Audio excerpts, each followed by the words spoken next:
নিয়ে আমাকে একজন মেনশন করলো, পাঠালো, একটু শেয়ার করি, বেশিক্ষণ লাগবে না এটা নিয়ে কথা বলতে।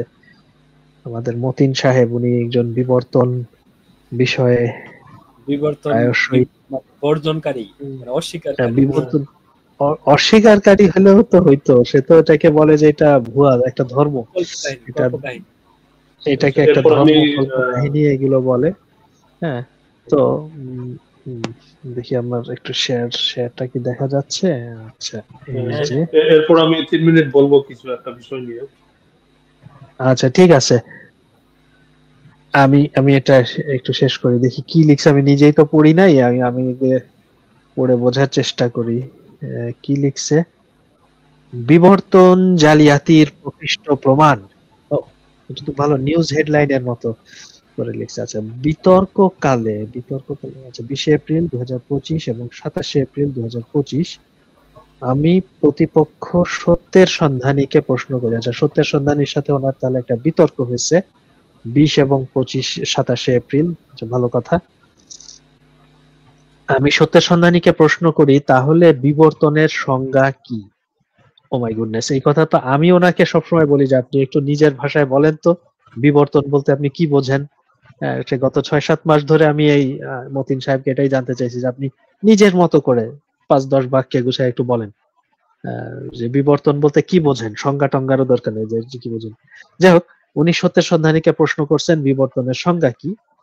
আচ্ছা, উনি বলছেন, মতিন সাহেব বলছেন যে কিন্তু তিনি সরাসরি জবাব দিতে না পেরে সংজ্ঞার মধ্যে থাকা বিলিভড শব্দটিকে বিকৃত ব্যাখ্যা দিয়ে রক্ষা করার চেষ্টা করেন।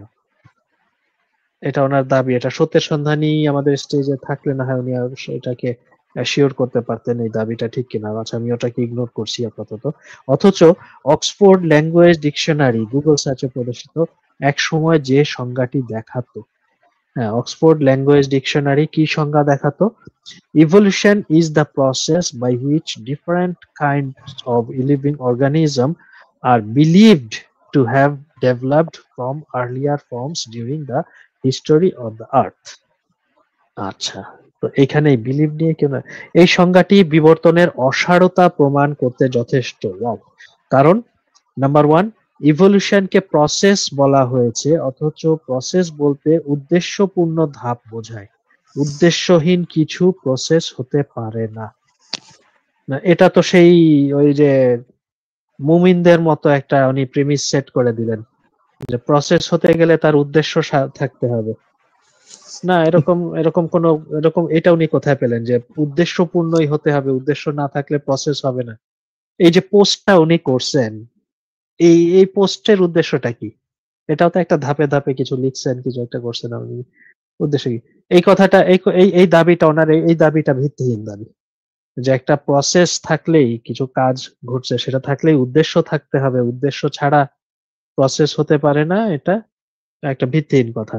মাঝে মধ্যে পুলিশ অ্যারেস্ট করে উদ্দেশ্যহীন ভাবে ঘোরাঘুরিরত অবস্থায় 3 জন যুবককে মিরপুর 10 নম্বর গোল চত্বরের আশেপাশ থেকে গ্রেফতার করা হয়, এরকম আহ, কথার কথা বলছি। কিন্তু এই যে উদ্দেশ্যপূর্ণই হতে হবে, এই কথাটা উনি কোথায় পেলেন আমি এটা নিতে পারছি না। এনিওয়ে, তারপরে দেখি কি বলছে। আর বিলিভড টু, স্বীকার করা হয়েছে এটি কেবল এক ধরনের বিশ্বাস। ও ওয়েল, মানে আর বিলিভ টু, এই যে বিলিভ টু কথাটা লেখা আছে। আচ্ছা, আমি একটু বলে রাখি, এই যে ডেফিনিশনটা, evolution the process by which different kinds of living organisms are believed to have developed from earlier forms during the history of the earth, এটা প্রায় 150 বছরের পুরানো সংজ্ঞা। হ্যাঁ, সেই ডারউইনের আমলের। আচ্ছা, তো সেখানে বিলিভ টু কথাটা আছে, আমি আসছি বিলিভ টু কেন আছে। উনি বলছেন যে এই বিলিভ টু মানে হচ্ছে এক ধরনের বিশ্বাস না। বিশ্বাস মানে এই বিলিভ কথাটা আর ধর্ম বিশ্বাস, এই বিশ্বাস আর ধর্ম বিশ্বাস এক জিনিস না। হ্যাঁ, এখানে বিশ্বাস মানে হচ্ছে বোঝাচ্ছে যে যথেষ্ট কনফিডেন্স নাই। যেমন আমরা কি বলি যে যদি আমি জানি যে হিজিবিজবিজ একজন মানুষ, তাহলে আমরা বলবো যে আমি জানি হিজিবিজবিজ একজন মানুষ, কিন্তু আমি জানি না হিজিবিজবিজ একজন কোটিপতি কিনা। সেই ক্ষেত্রে আমি কি বলবো? আমি বলতে পারি যে আমি বিশ্বাস করি হিজিবিজবিজ একজন কোটিপতি হবেন। এই যে বিশ্বাস করা, মানে এটা হলো যে আমার তথ্য যেটা দিচ্ছি সেটার উপরে আমার আস্থার অনেকটা কম, আস্থা অনেকটা কম বোঝায়। এই ক্ষেত্রে আমরা বিশ্বাস কথাটা বলি যেখানে পর্যাপ্ত তথ্য প্রমাণ নাই। That's true. এবং সেই কারণেই এই যে বিলিভড কথাটা বলা হয়েছে এটা যে আ মনে করতেছি, ধারণা করা হচ্ছে বা ধরে নিচ্ছি এরকম যে যেটার পেছনে পর্যাপ্ত তথ্য প্রমাণ নাই। বাট এই বিলিভড এই কথাটা তো ১৫০ বছর আগে যখন মানুষ ডারউইন বা আরো কয়েকজন যারা এই জিনিসগুলো উপস্থাপন করছে মানুষের সামনে যে আসলে আমরা এক প্রাণী থেকে প্রাণীগুলো, প্রজাতিগুলো একটা আরেকটার সাথে রিলেটেড। হ্যাঁ, জাস্ট অবজার্ভ করলো যে একই প্রজাতির ভেতরে বিভিন্ন রকম ভিন্ন ভিন্নতা আছে, ডাইভার্সিটি আছে একটা প্রজাতির ভেতরে। মানুষের ভিতরে কেউ কালো, কেউ সাদা, কেউ খাটো, কেউ লম্বা। হ্যাঁ, বিভিন্ন রকম যে পরিষ্কার ডাইভার্সিটি আছে এটা। একই প্রজাতির ভেতরে ভিন্নতা, আবার ভিন্ন ভিন্ন প্রজাতির ভেতরে একই রকম সাদৃশ্য। যেমন মানুষ আর আ কার কথা বলবো? আ একটা খরগোশ। একটা খরগোশেরও কতগুলো খরগোশ আছে যেগুলোর পায়ে নখ থাকে বা একটা বিড়াল। বিড়ালের পায়ে আ ৪ হাত পা, ৪ টা হাত পা। সে প্রত্যেকটাতে ৫ টা করে আঙুল আছে। আঙুলগুলোর সামনে আবার একটু করে নখও আছে। তো এগুলো তো মানুষেরও আছে। হ্যাঁ, এরকম অনেক মিল, বিভিন্ন বিষয়ে মিল, ভিন্ন ভিন্ন প্রজাতির মধ্যে মিল, আবার একই প্রজাতির ভেতরে বিভিন্নতা। এইসব নিয়ে চিন্তা করে টরে ডারউইন সেই ১৫০ বছর আগে যার কাছে পর্যাপ্ত ইনফরমেশন ছিল না, সে একটা ধারণা-টারণা দিল, অনেক কিছু ব্যাখ্যা দেবার চেষ্টা করলো নিজের চিন্তা থেকে, চিন্তা করে ব্যাখ্যা দেওয়ার চেষ্টা করলো। সে ব্যাখ্যাগুলো যে একদম কনফার্ম, প্রমাণিত, সেই সময়ে সেটা প্রমাণিত বা অপ্রমাণিত এই টেস্ট করারও সুযোগ ছিল না। হ্যাঁ, তো সেই সময়ের অনুযায়ী বলা হইছে যে এটা একটা ইটস বিলিভড টু বি, এটা একটা বিশ্বাস বলতে পারেন আপনি। বিশ্বাস বলতে ধর্ম বিশ্বাস না, কিন্তু এটা একটা বিশ্বাস শব্দটাকে আমরা বলতে পারি যে ধারণা হিসেবে। যে এটা যদি বাংলা করি আমরা ওই ডেফিনিশনটা যে আ কই গেল ডেফিনিশনটা? আচ্ছা। আ যে এটা একটা প্রসেস, এটা একটা পদ্ধতি যার মাধ্যমে বিভিন্ন ধরনের লিভিং অর্গানিজম মানে বিভিন্ন ধরনের জীবিত বস্তু, জীবিত আ সেটা প্রাণী, উদ্ভিদ যাই হোক, তারা আ আ একটা মানে have developed from earlier forms during the history of Earth মানে তাদের আগের একটা রূপ থেকে বর্তমান রূপে আসছে। আগের একটা উম আ ধরন থেকে বর্তমান ধরনে আসছে। পৃথিবীর সেই একদম পৃথিবীর প্রাণের ইতিহাসের ১ম থেকেই ইয়াতে আসে। সো বিবর্তন হচ্ছে সেইটা যেখানে ধারণা করা হয় যে জীবিত প্রাণীগুলো তাদের আগের রূপ থেকে এই রূপে আসছে। পরিবর্তিত হয়ে নতুন রূপে আসছে। এই এখন যেটা দেখতে পাই সেটা তার আগেরটা সে আবার তার আগের আরেকটা রূপ থেকে এখানে আসছে। যেটাকে আমরা এখন বলি যে প্রজাতি। এক প্রজাতি থেকে আরেক প্রজাতিতে আসছে। সেখান থেকে আরেক প্রজাতি আসছে। এভাবে আস্তে সেই পৃথিবীতে প্রাণের উদ্ভবের পর থেকেই এখন পর্যন্ত হচ্ছে। এই যে ধারণা করা হচ্ছে যে এক রূপ থেকে এই রূপে আসছে। মানুষ আমরা এখন এরকম ডারউইন ধারণা করছিল যে আমরা বোধহয় হাজার বা মিলিয়ন বছর আগে আমরা এরকম ছিলাম না, অন্য আরেক রকম ছিলাম। ডারউইনের আমলে সেটা ছিল একটা ধারণা। আজকে ১৫০ বছর পরে এটা আর ধারণা নয়। It is no longer a belief. এটা একটা আমরা জানি, এটা একটা প্রমাণিত সত্য, আমরা এটা জানি। তো সেই ১৫০ বছর আগের ডেফিনিশন নিয়ে উনি কথা বলতেছেন। এবং সেইটার মধ্যে বিলিফ শব্দটা পেয়েই উনি সেই ১৫০ বছর আগের বিবর্তনকে ধুলায় মিশিয়ে দিয়ে আচ্ছা ৩ নাম্বার পয়েন্টটা কি লিখছে? ডারউইন নিজেও 'অরিজিন অফ স্পিসিস' গ্রন্থে ৫৮ বার লিখেছেন 'আই বিলিভ'। অফ কোর্স তাই তো লিখবে। ডারউইন কি মানে সে কি মোল্লা ছিল? যে বলবে যে এটাই ঘটছে। আমি বলতেছি এটাই ঘটছে। সে যদি একটা ভন্ড মোল্লা হইতো, একটা নবী হইতো, তাইলে বলতো এটাই ঘটছে। সে যেহেতু একজন চিন্তাশীল মানুষ, একজন যুক্তিবাদী মানুষ ছিল, একজন বিজ্ঞান মনস্ক মানুষ ছিল, সেজন্যই সে বলছে যে আমি ধারণা করি। কারণ তার কাছে তো প্রমাণ নাই। সেই সময় আজ থেকে ১৫০-২০০ বছর আগে তো কোন কিছুর প্রমাণ নাই। সে শুধু দেখছে ঘটনাগুলো, অবজার্ভ করছে। যে একই প্রজাতির পাখি কোনটার ঠোঁট লম্বা, কোনটার ঠোঁট চ্যাপ্টা। কেন? কি ব্যাপার? এই চিন্তা করতে তার ধারণা হইছে। আমার মনে হয় এরা এক জায়গা থেকেই। একই আমি মানুষ আর শিম্পাঞ্জি অনেক মিল। তাহলে মনে হয় এরা এক জায়গা থেকেই উদ্ভব হয়েছে। আগে কোন একরকম ছিল সেখান থেকে আসছে। সে তো ধারণাই করবে। সে ধারণা করে লিখছে। বাট এই গত ১৫০-২০০ বছরের যে পরিমাণ অগ্রগতি হয়েছে বিজ্ঞানের, এখন আর সেই ধারণা কথাটার আর দেখো এখন আর নাই তো। এটা এখন প্রমাণিত বৈশিষ্ট্য। এখন যদি ডারউইন বইটা লিখতো, 'অরিজিন অফ স্পিসিস' বইটা যদি আজকে সে লিখতো, তাহলে সে কনফিডেন্স দিয়ে আই বিলিভ এর জায়গায় কনফিডেন্স দিয়ে বলতো যে this is how it happened, I know it happened, এইভাবে লিখতো। আই বিলিভ এই কথা বলতো না। তো সে 58 বার কেন 580 বারও যদি আই বিলিভ লেখে তাতে কি সমস্যাটা কি? তো ওনার যে 3টা পয়েন্ট উনি বলছেন, প্রথম পয়েন্টটা ওনার দাবিটাই অসার। এখানে উদ্দেশ্য, প্রসেসের যে উদ্দেশ্য থাকতে হবে এটা এটা একটা কোনো প্রমাণিত বিষয় না। উদ্দেশ্যবিহীন প্রসেসও হতে পারে, থাকতে পারে। উদ্দেশ্যবিহীন প্রসেসও হয়। এই যে উল্কাপাত ঘটে পৃথিবীর উপরে, কিছুদিন পর পর এসে বা চাঁদের পিঠে উল্কা পড়ে ধুমধাম করে, পৃথিবীতে পড়ে ডাইনোসর বিলুপ্ত হয়ে গেছে, এগুলা যে ঘটছে, এই উল্কাগুলো পড়ার কি উদ্দেশ্য ছিল?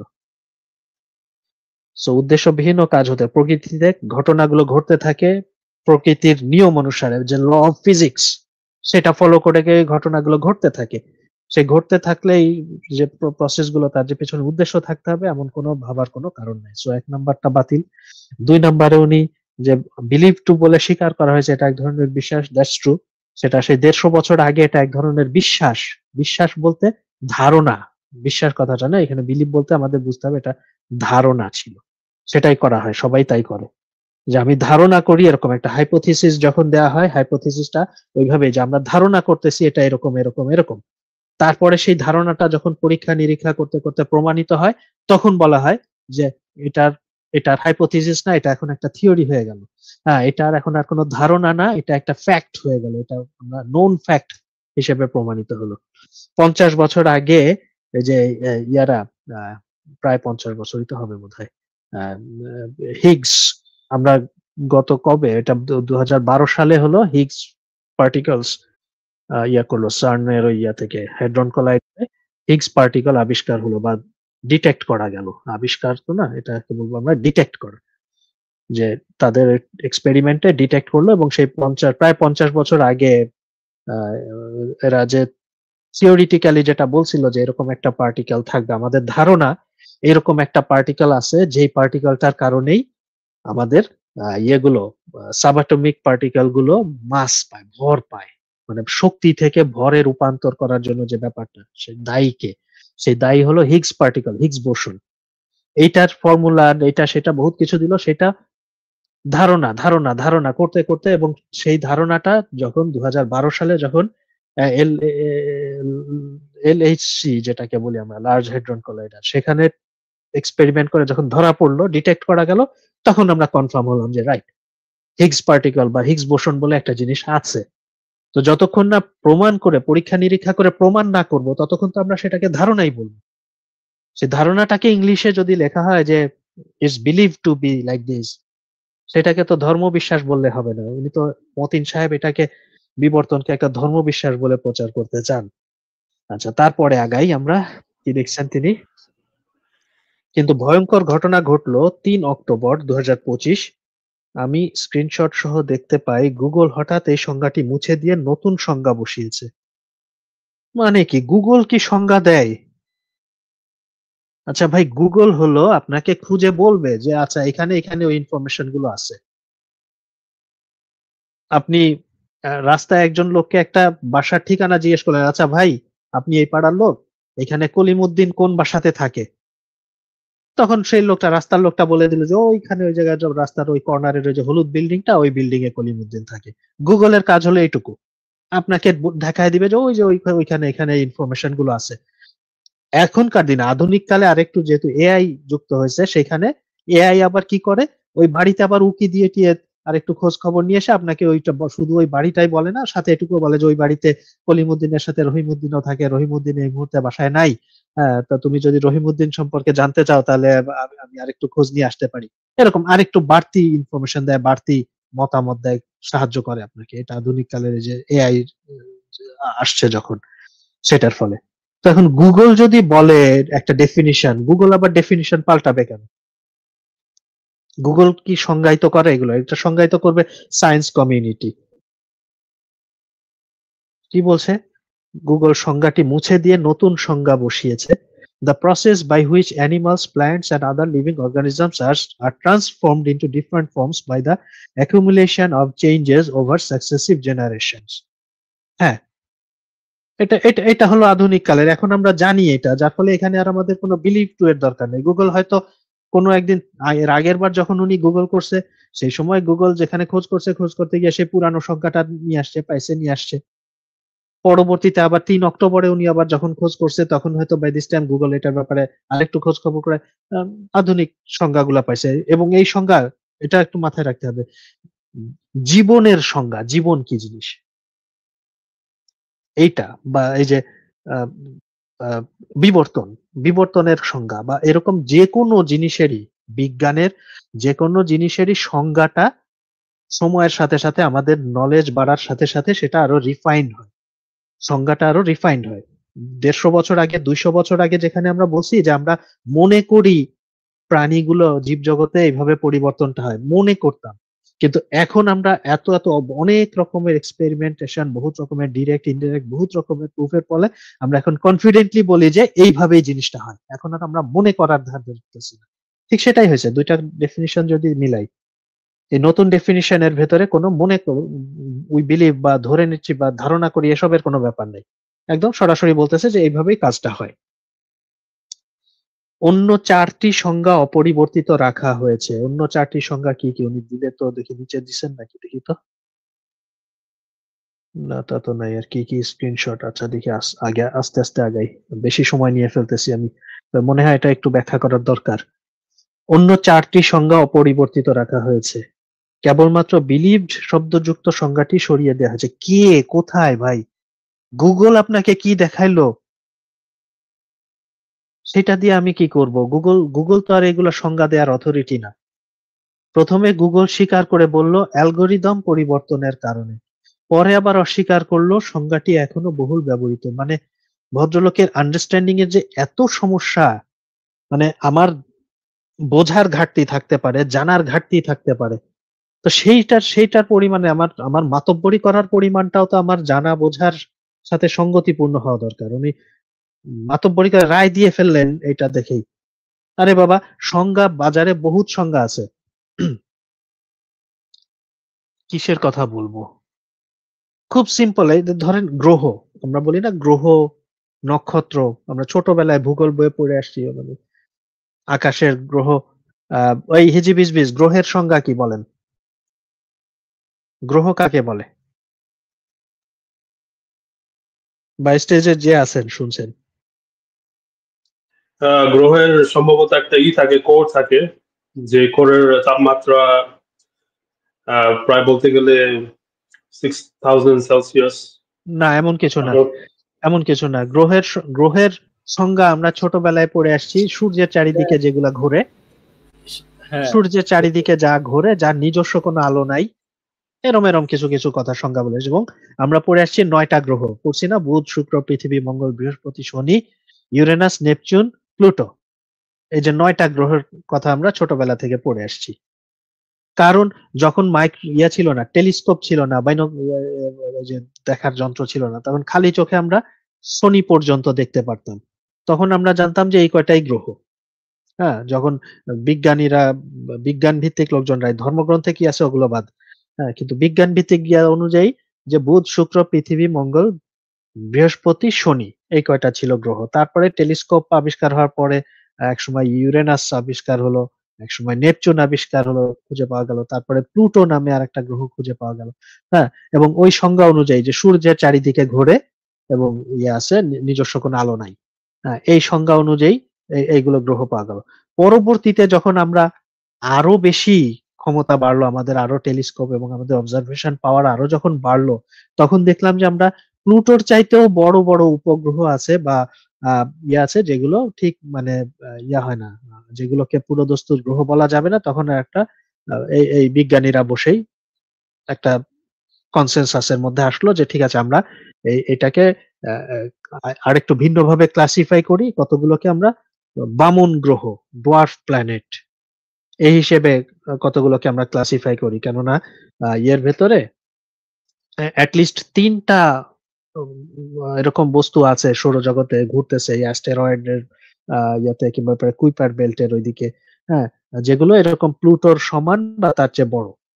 হ্যাঁ, কাজেই সেগুলোকেও তাহলে গ্রহ বানাতে হবে, উইচ আর নট প্ল্যানেট, মানে তাদের এটা নিয়ে তাদের বহুত ডিবেট, বহুত আলাপ আলোচনা হয়েছে তারপরে এই সিদ্ধান্তেই তারা আসছে যে গ্রহের সংজ্ঞাটাকে তারা একটু চেঞ্জ করলো, নতুন করে রিফাইন করলো, চেঞ্জ ঠিক না, রিফাইন করে প্লুটোকে গ্রহ থেকে বাদ দেওয়া হলো। এখন আমরা জানি যে 8টা গ্রহ সৌরজগতে, আর প্লুটোর মতো বেশ কয়েকটা ডোয়ার্ফ প্ল্যানেট আছে, যেগুলোকে ডোয়ার্ফ প্ল্যানেট হিসেবে মানে বামন গ্রহ হিসেবে বলা হয়েছে, স্বীকৃতি দেয়া হয়েছে।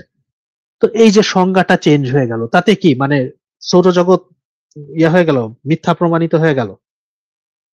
বা আরো সহজ একটা এক্সাম্পল দেই, এই খুব সহজ একটা এক্সাম্পল আপনারা এই মুহূর্তে সার্চ করেও দেখতে পারেন। এই যে আমরা বাংলাদেশে আপনারা রাস্তার দৈর্ঘ্য মাপেন কিলোমিটারে, বা এমনি মানুষের দৈর্ঘ্য মাপেন মিটারে। এই মিটারের সংজ্ঞাটা কি?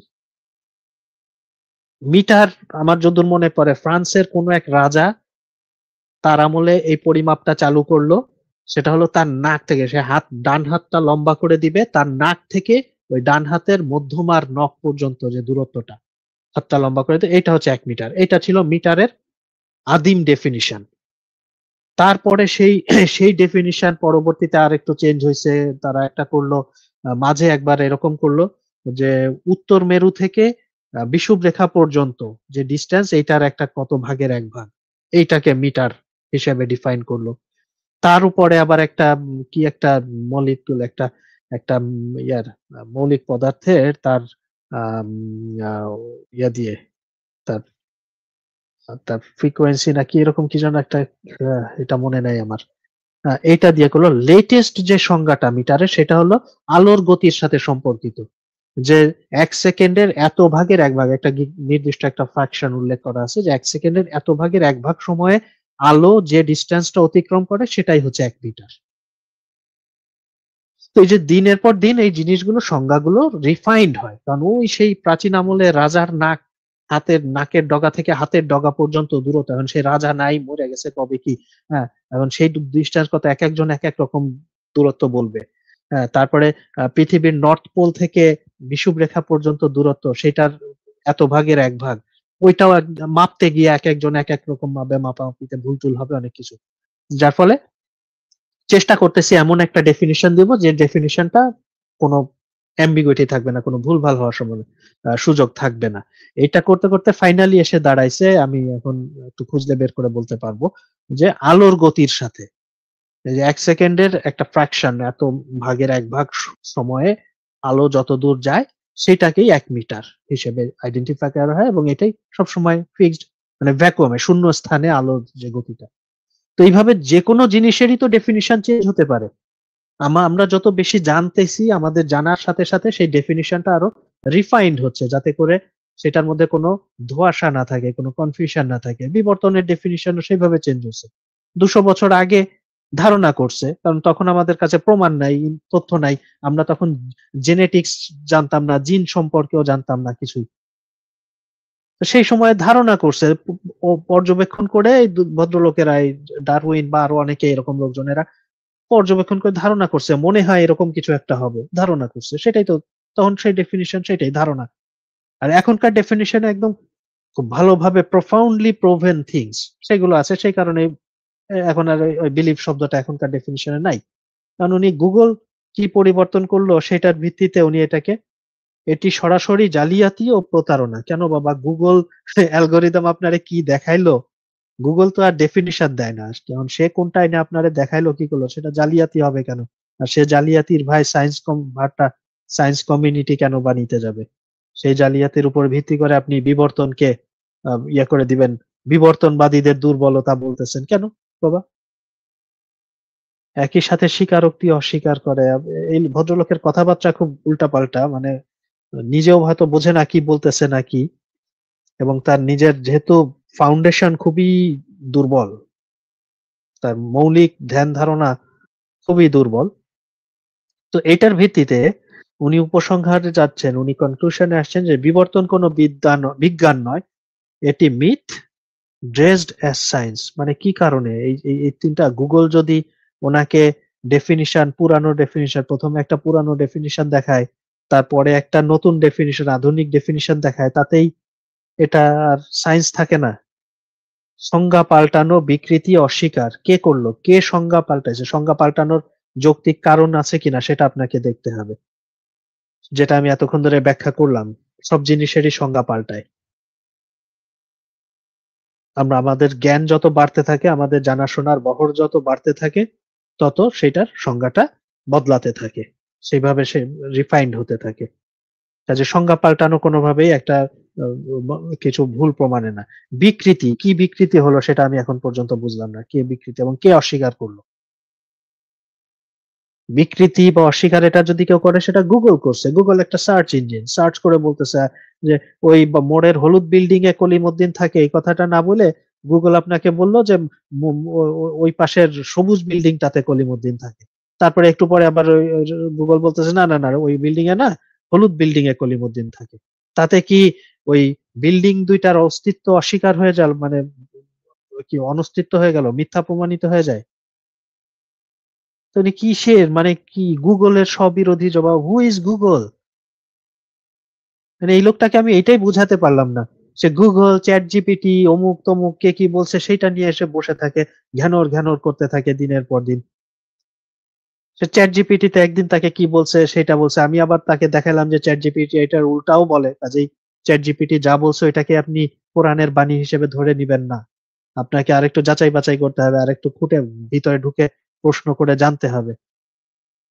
তো সেগুলা সে কি বলে আমি বুঝি না। এই ট্র্যাশ দেখার জন্য আমাকে আহ, তো ভালো, ইদানিং সে আমাকে ইয়া করে না। আগে আমাকে এই লিস্টের ভেতরে আমার নামটাও দিয়ে দিত। আমি তাকে খুব বেশ কয়েকবার বলছি যে আপনার এইসব ফালতু জিনিস আমাকে দেখাবেন না।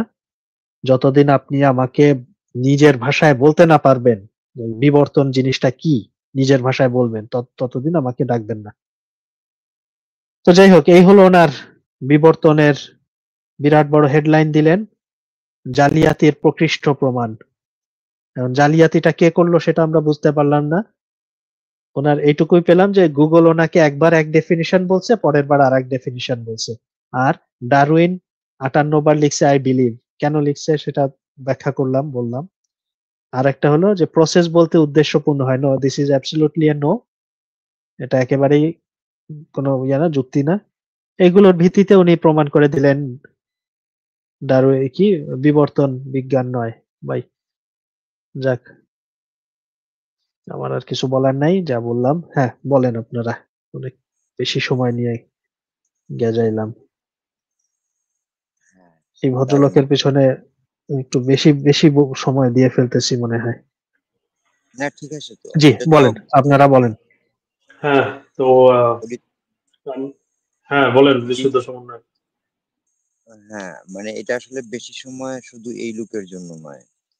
এই লুকের মতো যারা একই জায়গায় স্কিপ করে বারবার, একই জায়গায় ঘুরে ফিরে এরকম কথাটা বলে যে বিবর্তনটা এটা সেটা এটা সেটা সেটা, বিবর্তন ধর্ম ইত্যাদি ইত্যাদি, অনেকেই এরকমটা বলে। ওদের উদ্দেশ্য করে এই কথাগুলো আমাদের বলা উচিত যে, ধরুন একজন একটা আবিষ্কার করেছে, সে ঘড়িটা আবিষ্কার করেছে। এখন ঘড়ির স্কেপ ইয়া ছিল, ঝুলন্ত ছিল, মেইন স্প্রিং ছিল না। এখন আরেক লোক ওইটাকে আরো 10-15 বছর গবেষণা করে ওইটা সাকসেসফুল করেছে। তার মানে কি ওই যে প্রথমবার আবিষ্কারটা করেছিল ওইটা কি ভুল? মোটেও তো নয়। কারণ ওই যে একটা ওজন একটা পাথর ঝুলতে থাকলো, ওইটা উপর থেকে নিচ পর্যন্ত নামার জন্য যে শক্তিটা, ওইটাকে মেকানিজমকে সেট আপ করার মাধ্যমে সেকেন্ড নির্ণয় করে ওইটাকে ঘন্টা এবং কি পুরা একটা টাইম সেট আপ করেছে। দারুণ একটা কৌতূহল থাকা চাই এই বিষয়টাকে বোঝার জন্য। তো আমি মনে করি বলতে কিছু নেই। আমরা জানি যে এই সেকেন্ডকে একটা ওই যে একটু আগে আপনি যে মিটারের কথা বললেন, এফও মিটার, হাই ফ্রিকোয়েন্সি মাপা-টাপা ইত্যাদি ইত্যাদি। তো সেই একই ক্ষেত্রে আপনি আহ, কত সেন্টিমিটার বা কত মিলিমিটার জায়গাকে জায়গা থেকে কত মিটার মিলিমিটার পর্যন্ত 10 ভাগে ভাগ করবেন বৃত্তের পরিধিকে, 10টা দাঁত দিবেন এবং lever escape balance hair spring stuff সব সেট আপ করার ফলে দেখা যাচ্ছে কি আপনার ঘড়িটা রানিং হয়ে গেল। কিন্তু এখানে ঝুলন্ত ছিল, এটা এখন মেইন স্প্রিং হয়ে গেল। মেইন স্প্রিং যে করেছে, তার মানে আগের লোকটা কি বিকৃত করেছে, ভুল করেছে? এটা তো হতেই পারে না। মানে বিষয়টাকে ফাইনাল শিপ করার মতো প্রচেষ্টা অবিরত বিজ্ঞানীরা করছে। সর্বোচ্চ মানের এখানে আর কি আছে ওইটা খোঁজ নেবে, খোঁজ নিয়ে দেখবে যে ওইটা এখানে আর কি তথ্য আসলো, ওইটাকে আবার বলতে চাইছে যে আমি এটাকে উন্নতি করেছি। কিন্তু কোনো বিজ্ঞানকে কেউ অবনতি করতে দেখেছেন? কোনো আছে এরকম? কোনো আবিষ্কার যেটা মানব সম্প্রদায়ের কাজে ব্যবহৃত হয়, পণ্য সামগ্রী, এটা কি তৈরি করার ক্ষেত্রে এটাকে আপডেট করে উন্নতি করা হচ্ছে না? আচ্ছা, আমরা এটা জানি যে বিজ্ঞান সবকিছুকে আপডেট করে আমাদের সৌজন্যে ব্যবহার করার চেষ্টা করছে। তবে হ্যাঁ, অপবিজ্ঞানী যারা, ওরা অপবিজ্ঞান প্রয়োগ করার জন্য ওরা লেগে পড়ে আছে যে ওদের ব্যবসা টিকিয়ে রাখার জন্য। তার মাধ্যমে বিজ্ঞানীরা কি এটা বলেছিল যে তুমি যুদ্ধ করো, অস্ত্র দিয়ে মানুষ মারো? এটা কিন্তু বিজ্ঞানের কাজ না। বিজ্ঞান এটা বলেছে যে তোমাকে রক্ষার জন্য তুমি অস্ত্র তৈরি করতে পারো, কারণ যেহেতু শত্রু আছে, হিংস্র প্রাণীও তো আক্রমণ করতে পারে। সেই ক্ষেত্রে বিজ্ঞান অস্ত্র তৈরি করে। বিজ্ঞান মানুষকে পথ দেখায়, যেমন বিজ্ঞানটাকে ব্যবহার করার মাধ্যমে যদি কেউ খারাপ ভাবে ব্যবহার করে তাহলে সেটা তার বিষয়। এটা তো বিজ্ঞানীর কোনো বিষয় না, বিজ্ঞানেরও না, বিজ্ঞানীদেরও না। বিষয়টা কাদের? যে ব্যবহার করবে তাদের। এখন আমাদের বিজ্ঞানের ভুল ধরার মতো লোক, যারা বিজ্ঞানকে বুঝে না, বিজ্ঞান একটা দিন একটা পদার্থকে বিশ্লেষণ করতে পারে না, যোজন বিয়োজন করতে পারে না, একটা বিষয়কে স্টার্ট করতে পারে না, স্টার্টিং রানিং বুঝে না, মানে একটা যন্ত্র কিভাবে চলে এর কোনো অংশই জানে না যারা, এরা আবার যে মতিন নামক এক লোক, এটার সঙ্গে আমার অনেক কথা হয়েছে, সে সুন্দর সুন্দর কথা বলে, কিন্তু আসলে কি হয় জানেন, শেষমেশ ওই স্কিপ করে একই জায়গায় চলে যায়। তার ধারণাটা হলো যে বিজ্ঞান যেহেতু পরিবর্তন হচ্ছে, এইটাও ঠিক না, তাহলে এটা নতুন করে কোনো একটা করবে, সেটা বিশ্বাস, এটা পরিবর্তন হচ্ছে। পরিবর্তন না, এটা আপডেট হচ্ছে। কিন্তু আপনার বিশ্বাস কি কোনো আপডেট করার মতো তথ্য আছে, টুলস আছে, কোনো সিস্টেম আছে যে আপনি ওই বিশ্বাসটা করতেন, এটা এখন এইভাবে বিশ্বাস নয়, এটা এখন সেইভাবে বিশ্বাস করতে হবে? আছে কি মতিন ভাই? নাই। দেখান তো কোনো বিশ্বাসী বলতে পারবেন যে বিশ্বাসটাকে বিভিন্ন ভাবে করা যাবে? বিশ্বাসটা তো একভাবেই করতে হবে, অন্ধভাবে করতে হবে। তো বিজ্ঞান তো এগুলোর ধারে কাছে নেই। আপনি কিসের উপর ভিত্তি করে বিবর্তনের বিজ্ঞান তথ্য-উপাত্তকে অস্বীকার করে আপনি বলতে চাচ্ছেন যে এগুলা ভুল? আপনার ধর্মের বিশ্বাস বড় বিজ্ঞান। আশ্চর্য দাবি। ওই আশ্চর্য দাবি মতিন সাহেবকে বলবো, আসেন আমাদের সাথে সরাসরি একটা সেন্টেন্স সেট দেন, আমরা ওইটা রিপিট করব, আপনি আরেকটা সেন্টেন্স ফিটিং দিবেন, আমরা খণ্ডন করব। এভাবে আপনি আসেন, জনগণ বিচার করবে আপনি আসলে বিজ্ঞান বলতে আসছেন না অপপ্রচার বিজ্ঞান, অপবিজ্ঞান প্রচারের জন্য আসছেন। এটা জনগণ সাপোর্ট করবে, যে আস্তিকও না, নাস্তিকও না, যে সাধারণত কিছু মেকানিজম বুঝে, কিছু টুলস ইউজ করে এই লোকটার সাথে আসেন, দেখাই দেন যে কোন মেকানিজমের সাথে কি ধরনের ইলেকট্রিক পাওয়ার ব্যবহার করে মানুষ সবকিছু সম্পন্ন করতে পারতেছে। আপনি এর উপর ভিত্তি করে কি শিখেছেন? শিখেন নাই। শিখেছেন কি? এই যে অপবিজ্ঞানটাকে এস্টাবলিশ করার জন্য সাধারণ জনগণের সামনে আইডল হওয়াটা শিখেছেন। মনে করতেছেন যে মতিন একজন সাধারণ মোল্লারা যারা তার ভক্ত, তারা হয়তো মনেই করতে পারে যে মতিন খুব ভালোভাবেই বলতে পেরেছে। অডিসিয়াসকে ইয়ে করেছে, অমুককে এ করেছে, অনেক চ্যানেলে যায় তারা এই সেই বলে, তাদের যুক্তি অনেক সুন্দর, এটা ধর্মের পক্ষে, এটা ওই সাধারণ 3 নম্বর মানুষ যারা তারা করতে পারে। কিন্তু একজন বিচক্ষণ প্রশিক্ষণপ্রাপ্ত মানুষ, সে কোনো ক্রমেই ওই যে বিজ্ঞানের যে বিষয়গুলা সরাসরি দেখবে, বলবে, মিথ্যা বলার সুযোগ নেই। কারণ ক্যামেরার সামনে যা সত্য, ক্যামেরা তাই রিসিভ করবে, ক্যামেরা উল্টো পাল্টা কোনো রিসিভ করবে না। তো কিন্তু তো আপনার বিশ্বাস তো সবটাই উল্টা পাল্টা রে ভাই। Thank you. হ্যাঁ, আমি একটুখানি ঠিক যুক্ত আছে। করি এই ভাইয়ের সাথে। জি বলেন। হ্যাঁ, আমরা যখন এখানে আমাদের টিচারকে একাডেমিক স্কলার হিসেবে কোনো কিছু আম, কোনো রচনা করি আমাদের শিক্ষকদের জন্য, তখন সোর্স দিতে হয়। এই সোর্সের মধ্যে কখনো গুগলের জ্ঞান বা উইকিপিডিয়ার জ্ঞান এগুলো কোনোদিনও কাউন্ট করবে না, উল্টা আমাকে ফেল করে দেবে যদি আমি সোর্সের মধ্যে এগুলো লিখি যে যে এই সোর্সের থেকে নিয়ে আমি এই রচনাটা করেছি, এই যে এইসব জায়গা থেকে। আমাদের একাডেমিক বই পড়তে হয়, তারপর আবার প্যারাগ্রাফ যে প্যারাগ্রাফ আছে, আবার ওই প্যারাগ্রাফের অক্ষর বাই অক্ষর আমরা ব্যবহার করতে পারবো না, কিন্তু 1-2 শব্দ ব্যবহার করলে সর্বশ্রেষ্ঠ, তখন আরো বেশি মার্কস পাওয়া যায়, আর পেজ নাম্বারটা মেনশন করলে। আচ্ছা, যাই হোক, গুগল এরকম কোনো প্রতিষ্ঠিত জ্ঞান তথ্য না। গুগল তো মানুষ, গুগল যে মানুষ হুম। কমপ্লিট করে রেখেছে, মানে যে সার্চ জিপিটিটার কথা বলেন, সার্চ জিপিটি যান্ত্রিক উপায়টাকে এস্টাবলিশ করেছে বিজ্ঞানীরা। এটা গুগলে যেটা করে না, সে একটু নতুন ভাবে একটু উন্নতি করেছে।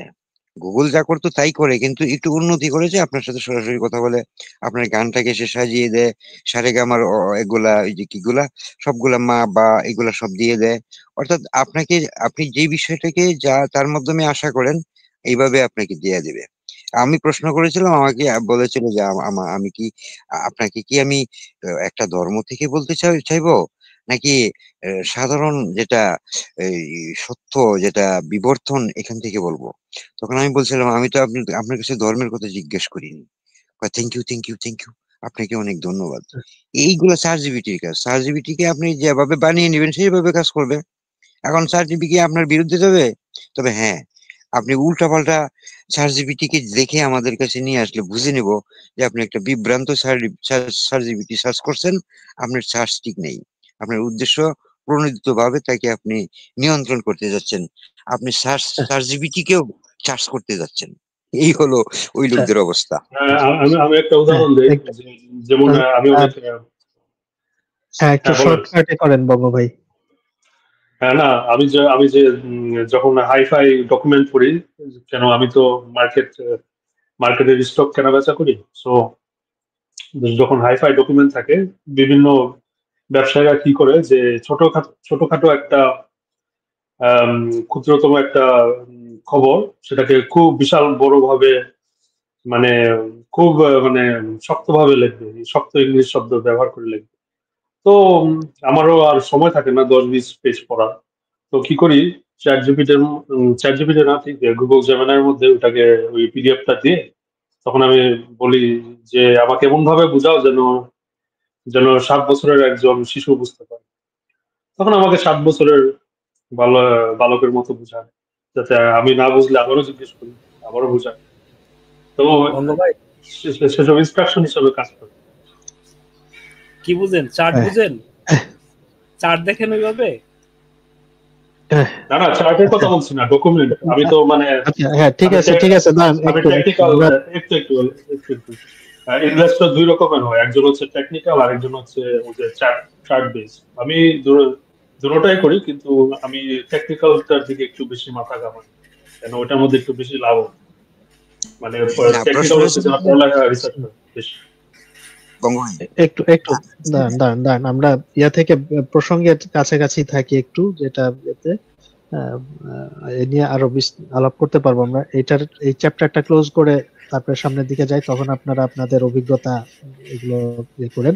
তো যেটা হলো ওইটা যে, এটা আমাদেরকে বুঝতে হবে, একটু একটু জানতে হবে এবং বুঝতে হবে যে গুগল বা বিভিন্ন যে চ্যাট জিপিটি বা অন্যান্য যেসব এআই টুলস যেগুলো আছে, বা যে কোনো, আবারও বলছি, ওই যে উদাহরণ, আপনি রাস্তার মোড়ের একজনকে, হাঁটতে হাঁটতে রাস্তার একজনকে জিজ্ঞাসা করছেন অমুক লোকটা কোন বাসাতে থাকে, ঠিক সেরকম গুগলে যে প্রশ্ন করেন, চ্যাট জিপিটির কাছে যে প্রশ্ন করেন, সেগুলো এইরকমই। এবং সে আপনাকে চেষ্টা করবে, আপনাকে যত ভালোভাবে সঠিক উত্তরটা দেবার সেটা দেওয়ার চেষ্টা করবে।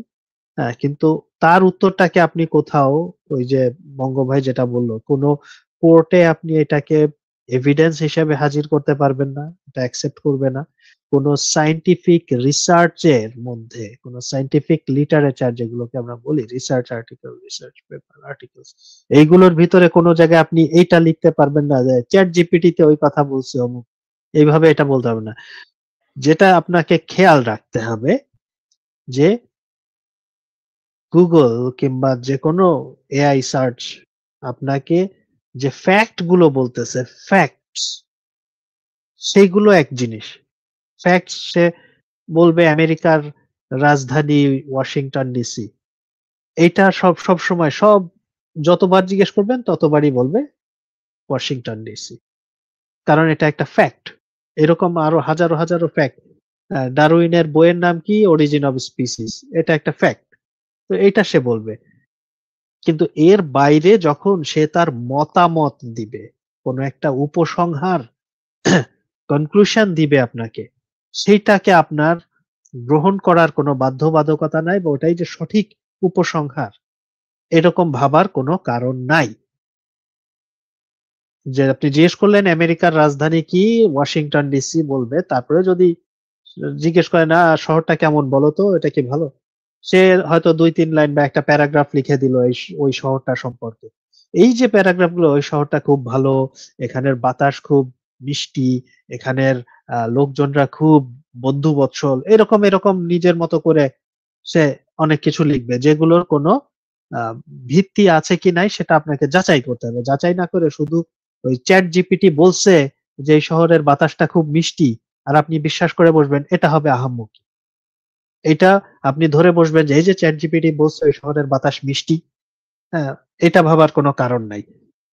কাজে যেগুলো ফ্যাক্ট, যেগুলো সেই ফ্যাক্ট গুলো ঠিক আছে, আপনি উল্লেখ করতে পারেন যে হ্যাঁ আমি গুগলে সার্চ করে দেখছি। আমি হয়তো এই মুহূর্তে চট করে যে আমার মনে আসছে না যে 1 মিটার মানে যে ইয়াতে লাইটের আলোর গতি দিয়ে যে মিটারকে ডিফাইন করা হয়েছে, সেখানে ওই ফ্র্যাকশনটা কত, 1 সেকেন্ডের কত ভাগের 1 ভাগ, এটা আমার মনে নাই। আমি হয়তো এটা গুগলকে জিজ্ঞেস করলাম যে ভাই এটা কত, তখন গুগল আমাকে বলে দিল যে 1 সেকেন্ডের হয়তো 3,33,000 ভাগের 1 ভাগ। এটা একটা ফ্যাক্ট। এইটা আমি বলতে পারি যে হ্যাঁ আমার মনে ছিল না, আমি গুগল করে বের করলাম, এই যে এটা। কিন্তু যখন এই যে মতামত দেবার বেলায় কনক্লুশন, বিবর্তন কি কোনো দরকারি জিনিস, বিবর্তনের কি কাজে আসে, এই টাইপের প্রশ্ন করবেন, এবং চ্যাট জিপিটি যদি বলে যে না বিবর্তনের তেমন কোনো দরকার নেই, কিংবা আপনি আরো স্পেসিফিক করে একটু করে হিন্ট দিয়ে এমন একটা প্রশ্ন করলেন যে বিবর্তনের হয়তো এমন একটা প্রশ্ন করবেন যেটা অ্যাপারেন্টলি উত্তর আসবে না, আপনি জানেন যে এই উত্তরটাই দিতে হবে তাকে, হ্যাঁ, সেরকম করে আপনি একটা প্রশ্ন করেন, আবার ওই প্রশ্নটাই আরেকটু ঘুরায় করলে আবার অন্যরকম, হয়তো সেটারই উত্তর সে হ্যাঁ দিবে। তো যেখানে সে তার মতামত প্রকাশ করে দেয়, সেই জায়গাতে আপনাকে ওইটাকে একদম বেদ বাক্য ধরার কোনো সুযোগ নাই, সেটাকে আপনাকে ফার্দার যাচাই বাছাই করতে হবে।